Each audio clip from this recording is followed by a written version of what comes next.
नमस्कार मंडळी. अधिक पौर्णिमेच्या पवित्र पर्वावर आज आपण जाणून घेणार आहोत कुलदेवीची अशी सेवा जी बदलेल तुमच्या जीवनाचे संपूर्ण चित्र.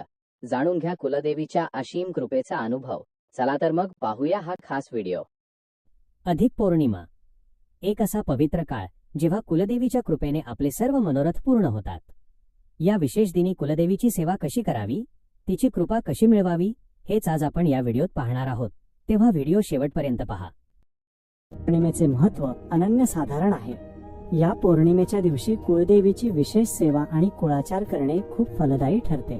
पौर्णिमेची तिथी शनिवारी सकाळी सुरू होऊन रविवारी संध्याकाळी संपत असल्याने या कालावधीत तुम्ही कुळदेवीची सेवा करू शकता. कुळदेवीची ओटी भरणे अत्यंत महत्त्वाचे आहे.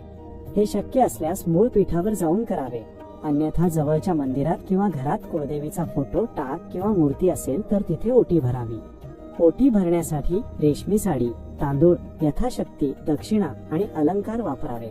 काही विशिष्ट परंपरांनुसार जर ओटी भरणे शक्य नसेल तर ती साडी तुमच्या आईला किंवा सासूबाईंना देऊ शकता. या 2 दिवसांत दुर्गा सप्तशती ग्रंथाचे पारायण करणे खूप महत्त्वाचे मानले जाते. जर हे शक्य नसेल तर तुम्ही सिद्धकुंजिका स्तोत्राचे पठण करू शकता. कुळदेवीच्या टाकावर किंवा मूर्तीवर पाण्याने, दुधाने किंवा पंचामृताने 16 वेळा श्रीसूक्त म्हणून अभिषेक करावा.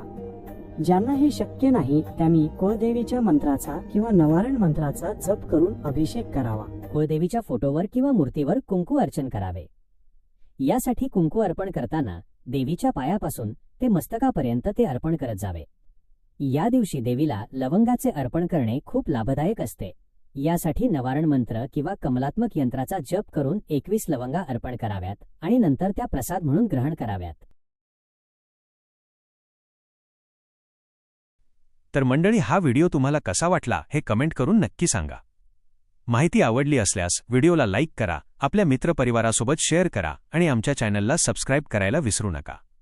कुलदेवीची कृपा तुमच्यावर सदैव राहो हीच प्रार्थना. धन्यवाद. जय श्री स्वामी समर्थ.